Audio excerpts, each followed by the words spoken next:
Good morning my friend students. आशा करता हूँ आप सब लोग घर पे ठीक होंगे। नेक्स्ट क्लास में हमने वर्ग संघर्ष के सिद्धांत के बारे में बता दिया था।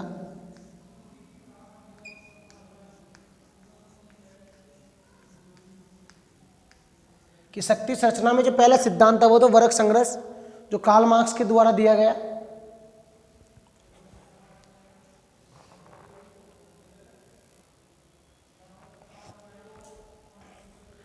इसके बाद में जो सेकंड सिद्धांत है स्टूडेंट, वो है विशिष्ट वर्गीय सिद्धांत।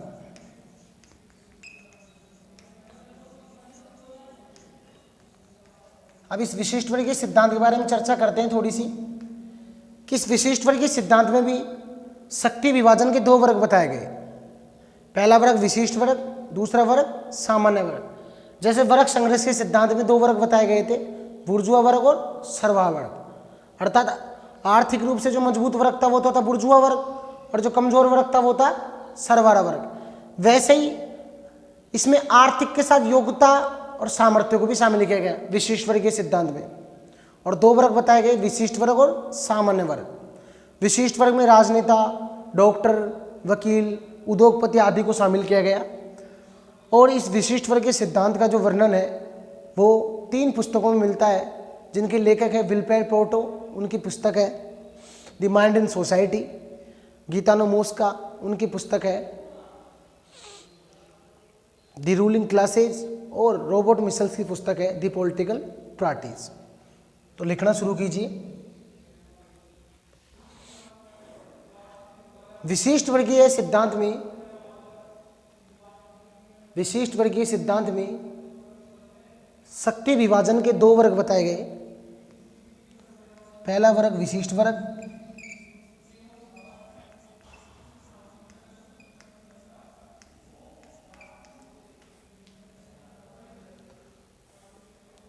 पहला वर्ग विशिष्ट वर्ग।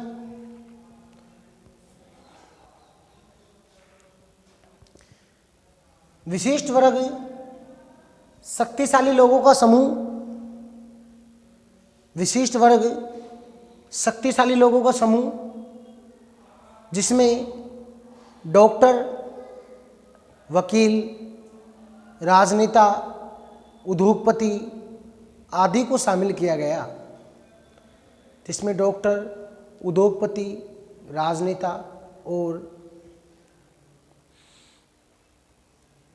राजनेता आदि को शामिल किया गया। दूसरा वर्ग सामान्य वर्ग।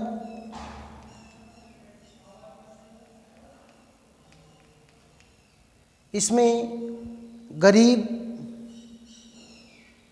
गरीब, मजदूर और साधारण लोगों को शामिल किया गया। इसमें गरीब, मजदूर और साधारण लोगों को शामिल किया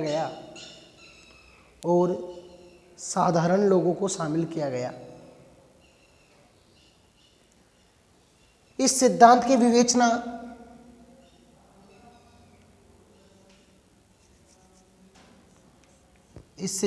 विवेचना विल्फ्रेड पेरेटो की पुस्तक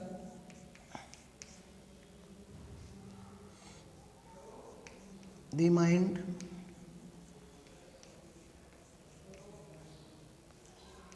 in society,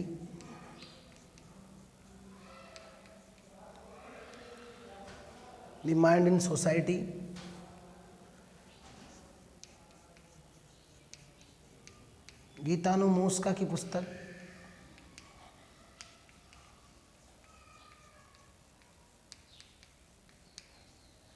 the ruling classes,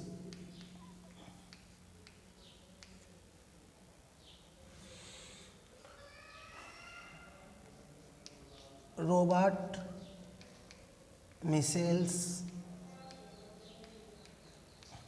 की पुस्तक द पॉलिटिकल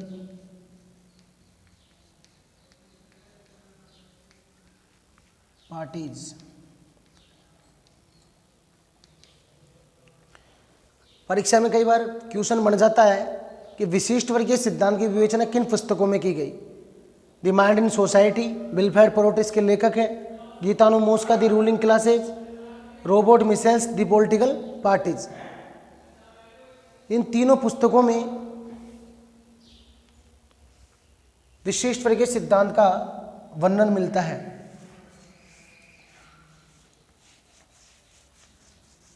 शक्ति संरचना का दूसरा सिद्धांत भी हमने पढ़ लिया। इसके बाद में तीसरा सिद्धांत है नारीवादी सिद्धांत।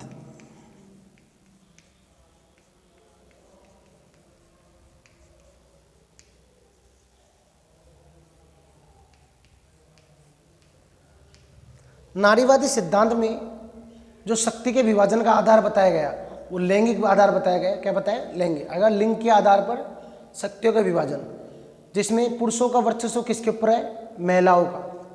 अर्थात पुरुषों को महिलाओं से अधिक शक्तिशाली बताया गया। अर्थात शक्ति किसके पास ज़्यादा संग्रहित है? पुरुषों के पास। इस आंदोलनों की तरफ नारीवादी सिद्धांत से प्रेरणा लेकर यूरोप में नारीवादी आंदोलनों की शुरुआत हुई। अर्थात नारियों को सशक्त बनाने वाले आंदोलन। तो लिखिए स्टूडेंट्स,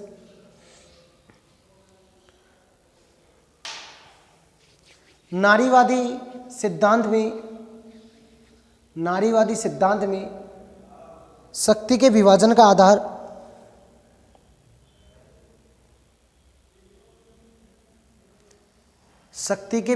आधार लैंगिक आधार बताया गया है। नारीवादी सिद्धांत में शक्ति के विभाजन का आधार लैंगिक आधार बताया गया है।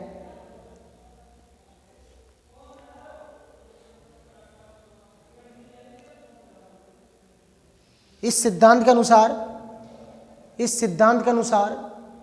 समाज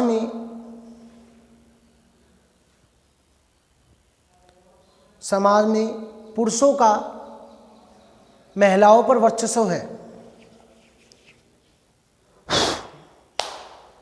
इस सिद्धांत के अनुसार पुरुषों का महिलाओं पर वर्चस्व है।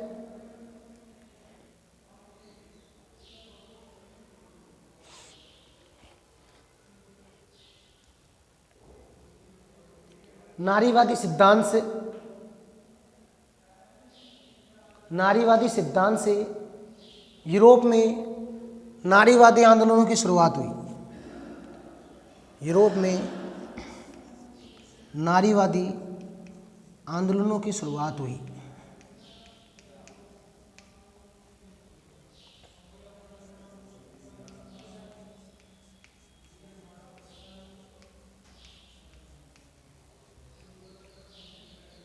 इसके बाद में जो शक्ति संरचना का चौथा सिद्धांत है वो है स्टूडेंट बहुलवाद का सिद्धांत।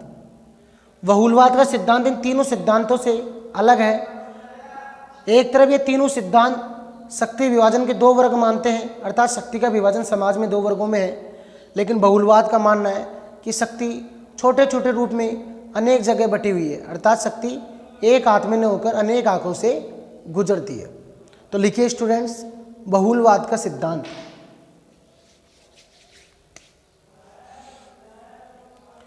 बहुलवाद का सिद्धांत शक्ति संरचना के अन्य सिद्धांतों से अलग है।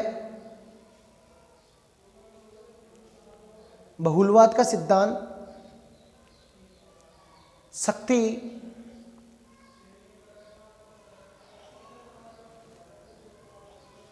सिद्धांतों अन्य शक्ति सिद्धांतों से अलग है। अन्य शक्ति संरचना सिद्धांतों में शक्ति के विभाजन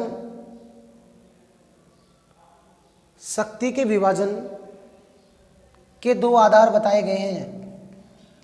अन्य शक्ति संरचना के सिद्धांतों में शक्ति के विभाजन के दो वर्ग बताए गए हैं।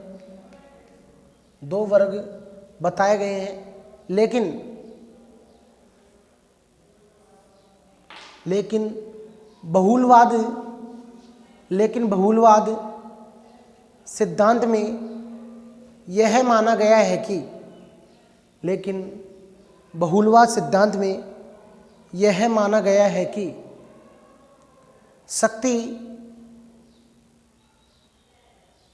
एक हाथ में न होकर, शक्ति एक हाथ में न होकर अनेक हाथों में गुजरती है। शक्ति एक हाथ में न होकर अनेक हाथों में गुजरती है। बहुलवाद सिद्धांत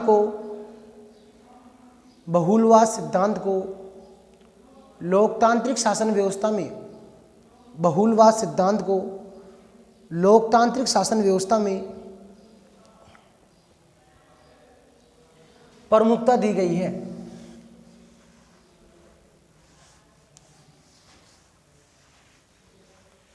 बहुलवाद सिद्धांत को लोकतांत्रिक शासन व्यवस्था में प्रमुखता दी गई है। स्टूडेंट्स, शक्ति का टॉपिक हमारा पूरा होता है। शक्ति किसे कहते हैं, शक्ति के स्रोत क्या है, शक्ति के प्रकार क्या है, शक्ति के तत्व क्या है, शक्ति बल और प्रभाव में क्या अंतर होता है, रोबोट वायसरेटेड, आर्गेन्सिकी, मेकाइवर, मेकियावेली से शक्ति का क्या संबंध था, विभिन्न जानकारी पे हम चर्चा कर चुके।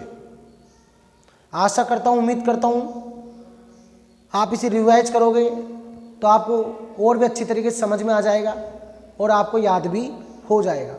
अब जो हमारा नेक्स्ट टॉपिक है वो है सत्ता।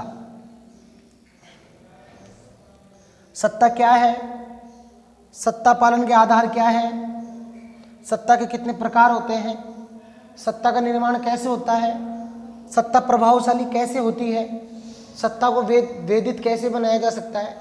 इन विभिन्न विषयों पर हम चर्चा करेंगे और जानकारी इकट्ठा करेंगे और समझने की कोशिश करेंगे कि सत्ता को किस प्रकार राजनीतिक व्यवस्था में अपनाया जाता है और राजनीतिक व्यवस्था में सत्ता की क्या महत्वपूर्ण भूमिका होती है। तो अगर मैं सत्ता की बात करूं तो सत्ता एक ऐसी शक्ति होती है जिसको लोगों के द्वारा सहमति प्राप्त होती है। अर्थात सत्ता के द्वारा हमको आदेश दिया जाता है और वो सत्ता में जो आदेश होता है उस आदेश को हमारी सहमति प्राप्त होती है और हम उसका क्या करते हैं, पालन करते हैं। वही क्या हो जाती है, सत्ता। अतः सत्ता में आपका दमन और दबाव नहीं किया जाता इतना कि आपके कोई बंदूक लगा दी सिर पे कि जब आज्ञा का पालन करो, स्वेच्छा से पालन करते हो वो होती है सत्ता। अगर आपको बल से कार्य करवाया जाता है तो वो होती है शक्ति, लेकिन स्वेच्छा से करते हो आप तो वो होती है सत्ता। अब इनके बीच में अंतर समझेंगे तो सुनिए स्टूडेंट्स। प्राचीन काल में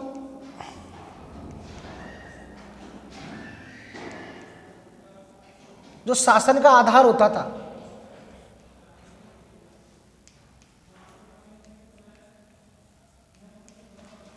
वो होता है शक्ति। अर्थात जिसके पास जितनी पावर होती थी वही क्या करता था, शासन करता था। राजतंत्रीय व्यवस्था थी, कभी किसी राज्य के पास सैनिक क्षमता ज्यादा होती थी वो उसको जीत लेता था। जनता की कोई फिक्र नहीं होती थी पहले, युद्ध में जनता मरे, क्योंकि युद्ध में तो नुकसान होता था सबका। लेकिन वर्तमान में जो आधुनिक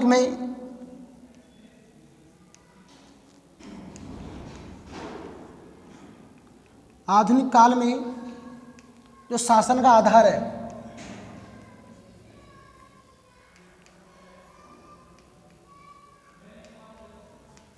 वह सत्ता। अर्थात एक ऐसी शक्ति जिसको जनता की सहमति प्राप्त हो, जनता जिसको मान रही है और वही क्या कर सकती है, शासन कर सकती है।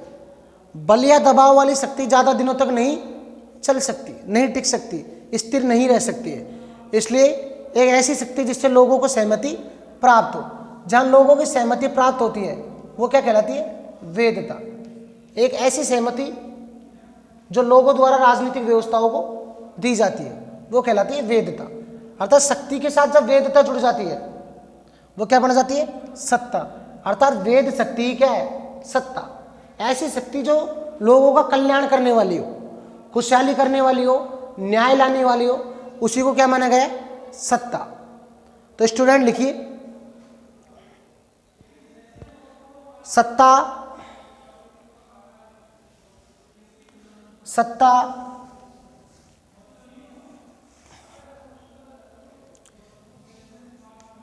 सत्ता किसी संस्था, व्यक्ति, नियम या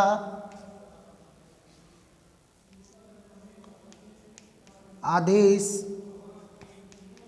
का ऐसा गुण है, ऐसा गुण है जिसे हम सही मानकर, जिसे हम सही मानकर स्वेच्छा से, स्वेच्छा मतलब स्वयं की इच्छा से, स्वेच्छा से उसके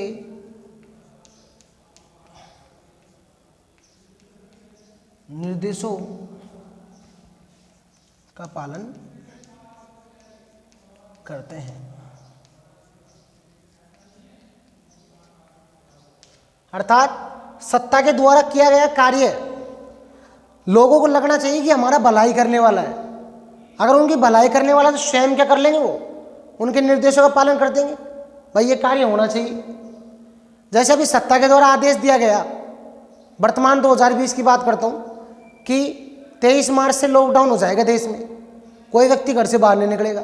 तो सबको पता है भाई एक बीमारी आ गई, कोरोना वायरस, अगर हम बाहर निकलेंगे तो संक्रमण फैलेगा, इससे हमारे जीवन को भी आघात पहुँच सकता है, प्लस हमारे फैमिली को भी नुकसान पहुँच सकता है। इसलिए सब लोग क्या कर गए, घर में रुक गए। क्यों लगा उनको? सही माना उन्होंने उस आदेश को, तो पालन कर लिया। आगे लिखिए, ये उतार लीजिए एक बार पहले आप, इसके बाद में लिखिए सत्ता की अन्य परिभाषाएं। सत्ता की अन्य परिभाषाएं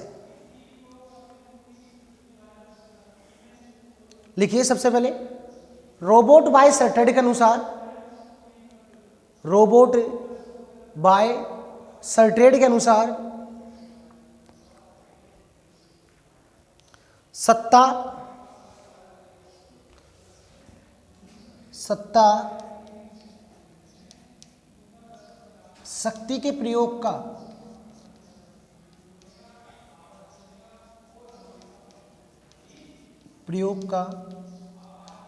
संस्थात्मक अधिकार है।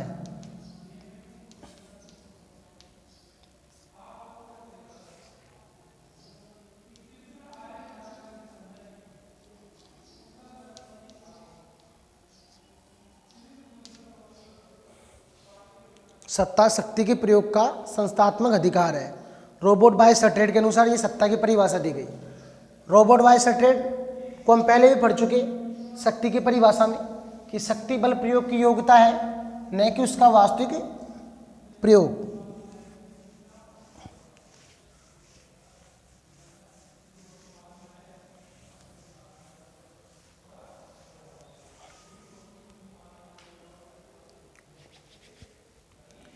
इसके बाद में हेनरी थियोल नाम के राजनीतिक विचारक थे, इन्होंने भी सत्ता की एक परिभाषा दी। लिखिए, हेनरी थियोल के अनुसार, हेनरी थियोल के अनुसार सत्ता आदेश देने का अधिकार, हेनरी थियोल के अनुसार सत्ता आदेश देने का अधिकार और आज्ञा पालन करवाने की शक्ति है। हेनरी थियोल के अनुसार, हेनरी थियोल के अनुसार सत्ता आदेश देने का अधिकार और आज्ञा पालन करवाने की शक्ति है। कई बार एग्जाम में पूछ लेता है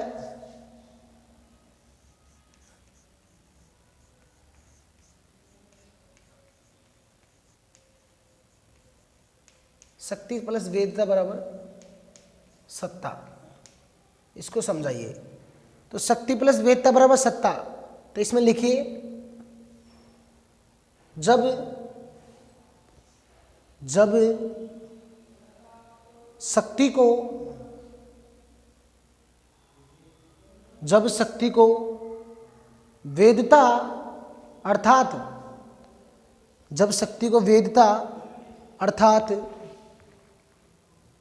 लोगों की सहमति, जब शक्ति को वेदता अर्थात लोगों की सहमति प्राप्त हो जाती है तो वह सत्ता का रूप धारण कर लेती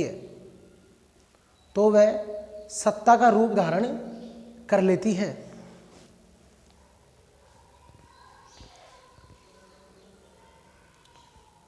स्टूडेंट, सत्ता के बारे में जो परिभाषाएं थी, जिन विचारकों ने दी, जो चर्चा थी, उस समस्त चर्चा में कर चुका। अब जो अपना नेक्स्ट टॉपिक होगा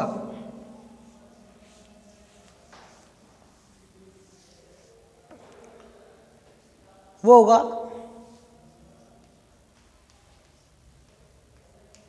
सत्ता पालन के आधार।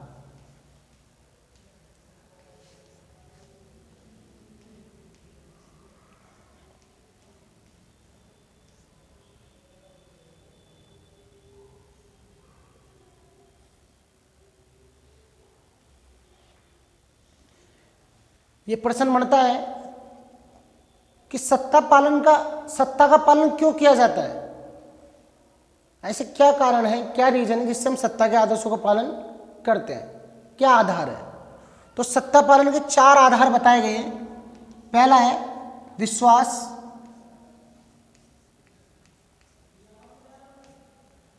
सेकंड नंबर एकरूपता, थर्ड नंबर है लोकहित,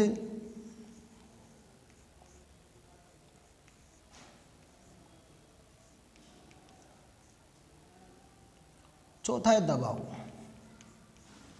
ये 4 आधार है जिनके आधार पर हम सत्ता का पालन करते हैं। पहला विश्वास, जनता का जितना सत्ता के ऊपर विश्वास होगा, अर्थात हमारे ऊपर जो शासन कर रहा है वो बहुत अच्छा है, हमारे कल्याण के लिए कार्य कर रहा है, तो उतनी सरलता से सत्ता का पालन होगा। हम उसके हर कार्यों को, उसके सत्ता के द्वारा बताए गए नियमों को, आदेशों को स्वेच्छा से और बड़े सरल तरीके से पालन करते रहेंगे। दूसरा जो हमारा पालन का आधार है वह है एकरूपता। क्या है? एकरूपता, अर्थात प्रत्येक राज व्यवस्था में विचारों और नियमों में क्या पाई जाती है? एक जैसी सोच या एक जैसा विचार पाए जाते हैं। अर्थात लोगों का 90% लोगों का जो भी होता है सत्ता के प्रति क्या होता है, उनका एक रूपता होती है, भाई सत्ता हमारे लिए क्या सही है। इसलिए राजनीतिक व्यवस्थाओं द्वारा क्या अपनाई जाती है?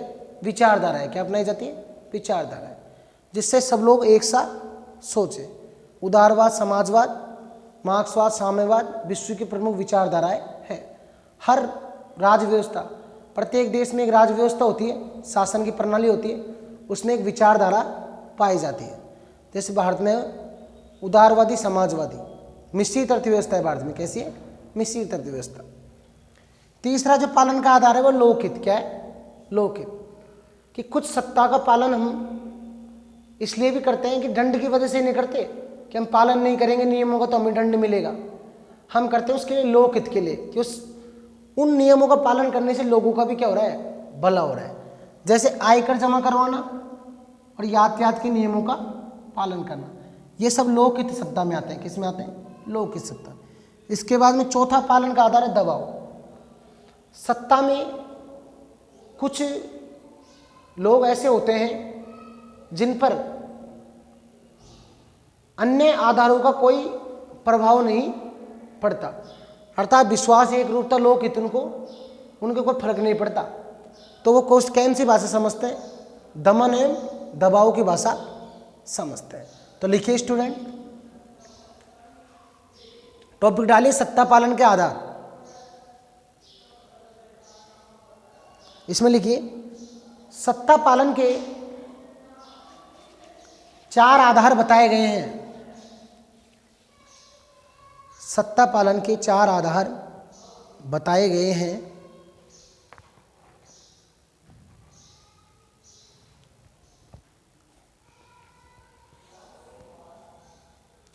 सत्ता पालन के 4 आधार बताए गए हैं। पहला लिखिए विश्वास।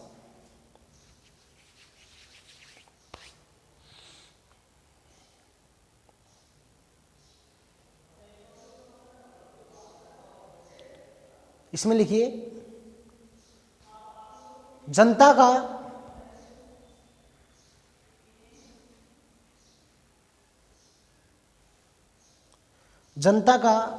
अपने ऊपर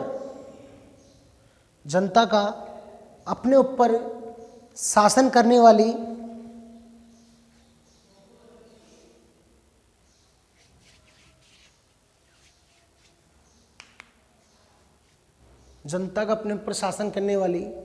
संस्था के जनता का अपने ऊपर शासन करने वाली संस्था पर जितना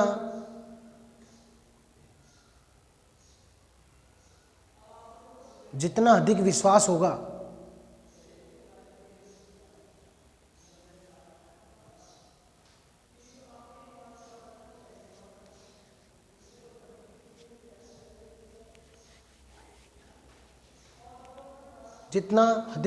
होगा सत्ता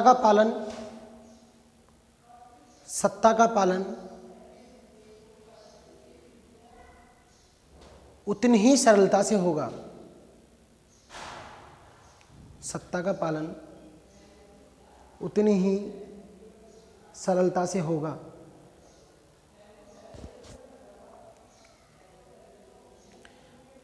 सेकंड नंबर डाल लीजिए एकरूपता।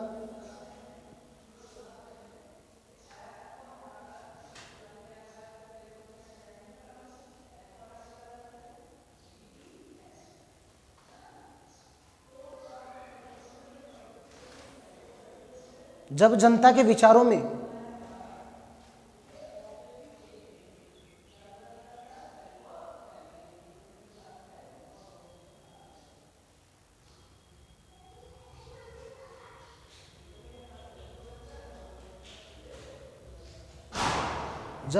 विचारों में समानता होती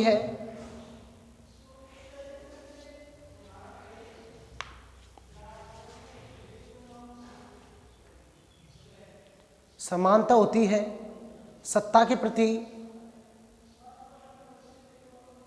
प्रति एक से भाव होते हैं।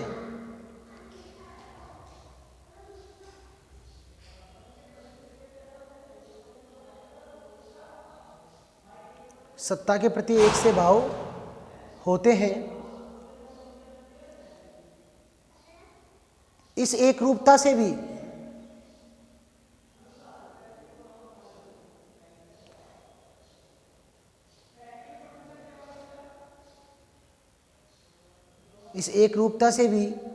सत्ता का पालन होता है। इस एकरूपता से भी सत्ता का पालन होता है।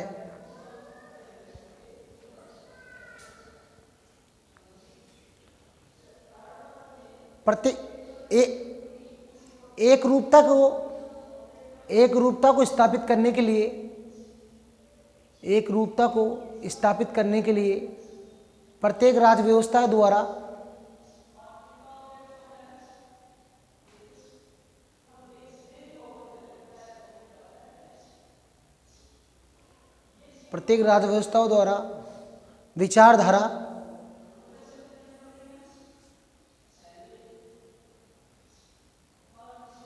विचारधारा जैसे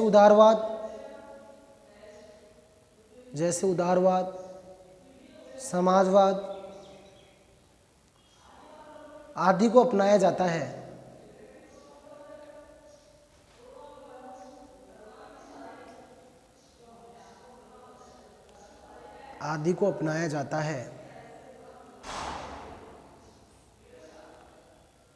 इसके बाद में स्टूडेंट लिखिए लोकहित।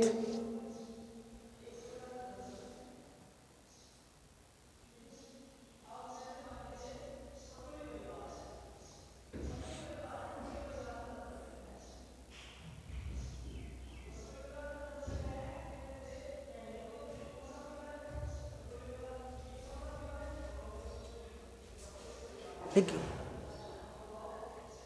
कुछ सत्ताओं का पालन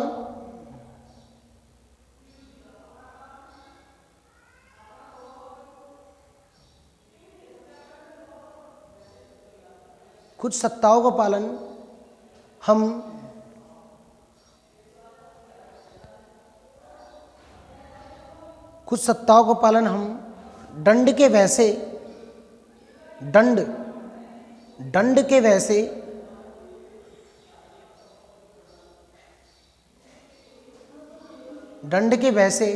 न कर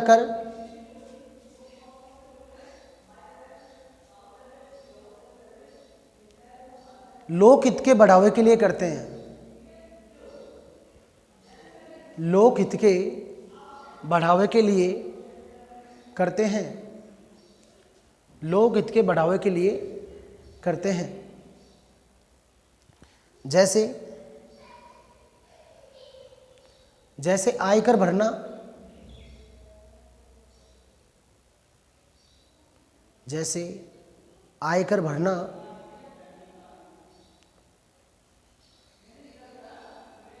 यातायात के नियमों का पालन करना,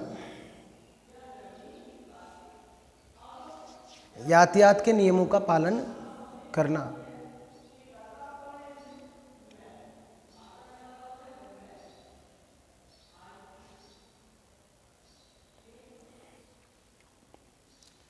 इन्हें लोकहितकारी सत्ता भी कहते हैं। इन्हें लोकहितकारी सत्ता भी कहते हैं।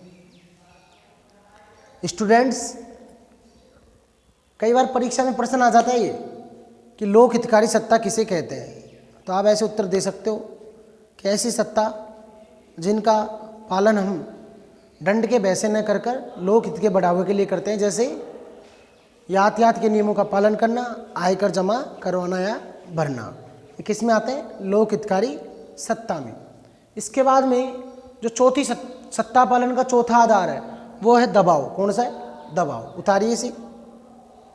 दबाव। तो स्टूडेंट लिखिए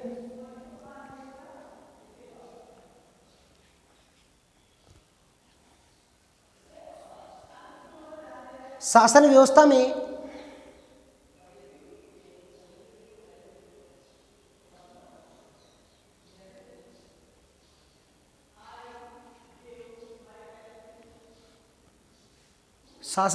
में कुछ लोगों पर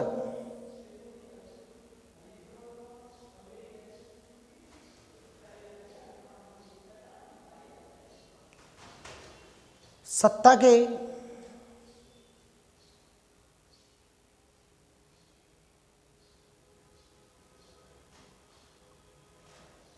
कुछ आधारों का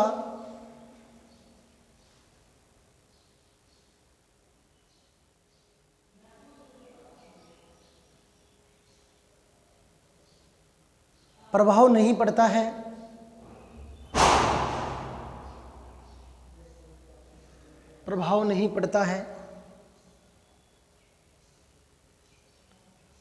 अतः सत्ता पालन के लिए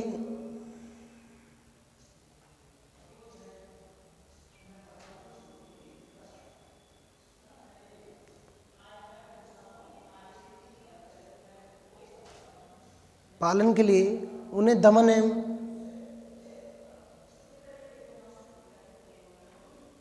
एवं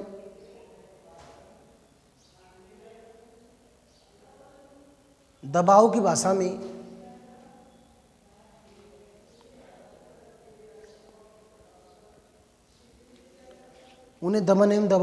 में समझाना पड़ता है।